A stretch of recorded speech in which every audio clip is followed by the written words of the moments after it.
j'espère que vous allez bien. Je suis trop contente de vous retrouver dans cette vidéo. Story time. Ça fait 150 000 ans que j'en ai pas fait, j'en fais pas souvent du tout sur ma chaîne. Mais là en fait c'est une vidéo qui tourne pas mal sur YouTube en ce moment. Et donc le concept c'est de vous raconter nos pires expériences ou pires anecdotes qu'on a pu rencontrer dans d'anciens métiers. Et je me suis dit que moi j'avais quelques petites histoires à vous raconter, puisque avant d'être à 100% créatrice de contenu, youtubeuse, instagrammeuse, etc. j'étais décoratrice d'intérieur et il y a des histoires que je n'ai jamais racontées sur les réseaux sociaux. Déjà, petite parenthèse nécessaire avant de commencer, il y a une vidéo sur mon métier que je vous mettrai dans le petit i, elle est un peu vieille mais bon, tout ce que je dis dedans c'est encore d'actualité on va dire, donc bon, allez la voir si jamais ça vous intéresse, je réponds à plein de questions, les études, tout ça, blablabli, blablablu. Quoi vous dire d'autre? J'ai été donc décoratrice d'environ 2014 à 2017, j'ai très vite en fait travaillé sur YouTube et la déco, donc j'ai très vite comment dire eu deux métiers côte à côte. Puis ensuite fin 2017 début 2018 je dirais, je me suis consacrée à 100% à tout ça. Je vais commencer par vous parler d'une catégorie de clients. Je vais appeler ça comme ça parce qu'en fait ça ne concerne pas un client particulier mais plusieurs. J'ai rencontré le cas plusieurs fois, donc j'imagine que c'est vraiment une catégorie de personnes qui pensent en fait qu'en appelant une décoratrice ils vont appeler une magicienne. Donc je vais vous donner un exemple de vrais clients chez lesquels je suis allée pour faire donc un coaching. C'était je crois en 2015, quelque chose comme ça, donc ça date. Alors moi il faut savoir que j'avais choisi de travailler uniquement avec des particuliers, pas avec des professionnels, des entreprises, des trucs comme ça. Moi mon truc c'était les particuliers. Chaque décoratrice choisit ce qu'elle préfère et du coup je vais chez ces personnes là, je m'y rends. Et donc pour un coaching c'est quoi? Encore une fois, chaque décoratrice a sa définition pour chaque prestation. Moi je sais que j'avais appelé ça comme ça. Les coachings c'était en gros rien de dessiné, rien d'écrit, j'avais pas de papier, c'était juste en fait des conseils à l'oral. J'allais chez les personnes, je me déplaçais, on parlait ensemble, je ramenais bien sûr mes nuanciers, mes cahiers, enfin mes trucs avec des exemples ou autres. C'était des conseils en fait à l'oral que je donnais. Bref, du coup je vais donc dans cette maison, les clients sont plutôt sympas, rien à dire, et en fait ils me disent voilà, nous on a un petit problème en fait dans une pièce qui se trouve à l'étage, on aimerait l'aménager mais on sait pas en fait comment faire, il nous faudrait de l'aide pour ça. Ça ressemblait à un espèce de débarras avec de gros meubles qui ne servaient pas ou qui servaient de rangement, genre un peu style grenier quoi, enfin vous voyez le style de pièce. Dans mes souvenirs ça devait faire quelque chose comme 9-10 mètres carrés, donc pas une énorme pièce. Et donc là en fait ils me disent voilà, notre souci c'est qu'on aimerait en faire un genre de bureau mais on trouve que la pièce est trop étriquée, on s'y sent un petit peu étouffé, ça manque de place, on aimerait l'agrandir en fait. Le mot c'était vraiment agrandir la pièce. Et là ils me disent oui bon on aimerait tout ça mais en gardant en fait ces meubles là. Alors est-ce que vous avez des solutions pour aménager autrement, enfin voilà, pour gagner de la place parce que là on étouffe un petit peu mais on aimerait vraiment en faire un bureau et garder les meubles dans cette pièce là parce qu'on veut aussi du rangement. Sauf qu'il y a un problème en fait dans ce genre de problématique, c'est que je ne suis pas magicienne, je ne peux pas pousser les murs et je ne peux pas, comment dire, faire de la place en gardant tout en fait. Et c'est vrai que les gens ont du mal à comprendre ça, je sais pas ce qu'ils s'imaginent, mais on peut pas faire de magie, je veux dire on peut pas claquer des doigts et faire un aménagement spécial ou des trucs invisibles ou je ne sais quoi. Ma mission dans ce genre de cas c'est d'expliquer aux personnes sans les frustrer, sans, enfin voilà, leur dire qu'en fait c'est pas possible de faire tout ce qu'ils veulent en agrandissant la pièce. Je leur explique que on va pas pouvoir tout garder et que le truc ça va être de se séparer des meubles trop imposants, déjà de faire un gros tri. C'est vraiment ce que je vous dis dans les vidéos pour les petites pièces, les petits espaces, tout ça. J'en ai fait une d'ailleurs la semaine dernière sur ce sujet, si jamais je la mettrai aussi dans le petit si vous l'avez pas vu. Mais la première des choses c'est déjà de faire des choix sur les meubles et tout. On peut pas tout garder et on peut pas faire de magie. Et dans la plupart des cas ça s'est toujours bien passé, après les explications les gens ont compris tout ça, sauf pour une personne. Donc là c'était quelqu'un tout seul, ils étaient pas deux, c'était une personne seule et en fait elle était grave déçue. Elle m'a dit mais en fait ça sert à quoi que je vous ai appelé? Donc déjà méga gênance pour moi, je sais plus où foutre. Je prends le temps de réfléchir qu'est-ce que je vais lui dire et tout sans la vexer, comme quoi on peut trouver des solutions et tout ça. Après ça allait en fait, je lui ai expliqué petit à petit. Enfin bref, ça c'était pour la première anecdote on va dire.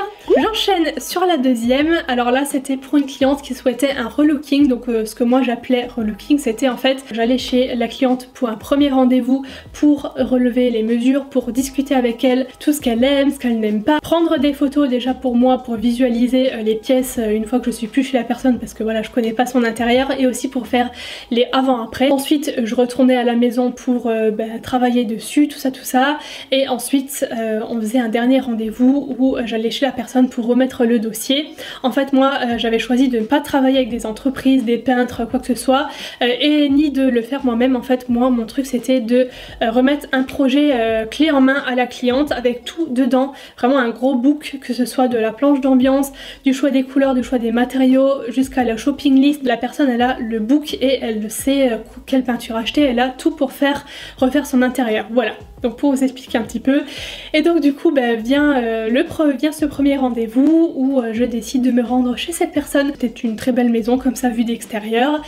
J'arrive à l'intérieur et là les gars, je n'ai jamais vu autant de bordel chez quelqu'un, mais genre vraiment entre les jouets d'enfants qui traînaient partout. Bon ça encore à la limite je peux comprendre parce qu'elle avait une petite fille je sais pas 4-5 ans, mais bon tu sais qu'il y a quelqu'un qui vient qui va prendre sûrement des photos et tout. Je pense que tu peux ranger au moins pendant l'heure où la personne est à la maison, enfin bref. Mais c'était pas tout, il y avait le truc de linge en train de sécher dans le salon, il y avait la vaisselle pas faite dans l'évier, enfin même des trucs un peu crado comme ça, un peu je sais pas, enfin moi en tout cas je sais qu'il y a quelqu'un qui vient chez moi. En plus pour la déco, ma maison elle est nickel quoi, que ce soit du sol au plafond, tout est rangé, enfin voilà. Je pouvais pas visualiser la pièce, c'était juste impossible, et en plus pour les photos quoi. Ce que j'ai fait, je me suis dit bon, je vais pas prendre les photos, je vais au moins déjà faire le reste quoi, à discuter avec la personne, voir ce qu'elle veut, machin. Donc ça à la limite il y avait pas de souci, on a discuté, j'ai pris mes petites notes, mes mesures, et ce que je lui ai dit pour les photos, bah écoutez, par contre j'aurais voulu prendre des photos mais l'espace est un peu encombré parce que j'en ai besoin pour travailler sur votre projet et aussi pour faire le avant-après, le comparatif. Donc est-ce que c'est possible de m'en faire vous demain à la lumière du jour avec une bonne lumière et avec un espace dégagé? Donc là elle m'a dit ah oui pas de souci, vous inquiétez pas, je vous envoie ça demain, pas de problème. Donc bon je lui ai dit bon nickel, on va quand même avoir, je vais quand même avoir mes photos et tout va bien se terminer. Et le lendemain arrive, j'attends mes photos et d'un coup, ding, le petit mail arrive. Je vais voir dans ma boîte mail, j'ouvre les photos. Et là, les photos les gars, je ne m'attendais pas du tout à ça, mais genre, clairement. Il faisait nuit, voilà, donc absolument pas lumineux, je ne sais pas à quelle heure elle a pris ses photos. Enfin genre on avait les vieilles lumières jaunes qu'elle allumait partout, mais c'était pas du tout une bonne lumière du jour, enfin voilà. Bref, je pouvais rien faire. Et sur toutes les photos, mais genre toutes les photos, il y avait son enfant dessus, genre le petit bout de tête là qui sort à droite, vous voyez, genre coucou c'est moi sur le coin de la photo, dans l'autre il y avait un bras comme ça, enfin bref, il y avait rien qui allait sur les photos, je ne pouvais rien en faire. Donc du coup j'ai lâché l'affaire en fait parce que je me suis dit genre là à ce niveau là c'est pas possible quoi. Donc j'ai juste pas fait de avant-après pour la photo. C'est pas grave, on voyait pas ce projet là du coup sur mon site parce que quand je publie un projet fini sur le site, je voulais que tout soit genre complet, les photos, tout, et là j'avais pas les photos donc je l'avais pas mis. Je m'étais quand même servi des photos qu'elle m'avait envoyées pour moi visualiser chez moi pour travailler dessus, ça suffisait, mais genre je pouvais rien faire pour le site. Et troisième et dernière anecdote de cette vidéo, une cliente m'appelle pour faire encore une fois un relooking déco, donc c'est la même chose que ce que je viens de vous raconter. Je vais chez elle pour le premier rendez-vous, là c'est rangé, la maison est nickel, donc je prends mes photos, je discute avec la personne, tout ça. Je me souviens qu'elle voulait quelque chose du style un peu campagne chic, vous voyez. Moi sur le moment je transmets un peu mes idées, tout ça, pour qu'on se mette d'accord sur une ambiance, les couleurs, tout ça. Donc je note, je rentre chez moi, je fais ma planche d'ambiance que j'envoie à la cliente pour qu'elle valide. En fait c'est quelque chose que je faisais aussi pour être sûre de savoir où j'allais et si c'était bon en fait. Donc elle valide, elle m'écrit même par mail, je me souviens qu'elle est super contente, que ça va être super joli. Là je continue à bosser sur le reste du projet. Une fois que j'ai terminé, je lui envoie tout ça, donc encore une fois par mail. Là aussi elle me répond que tout est génial et tout, qu'elle va prendre tout en compte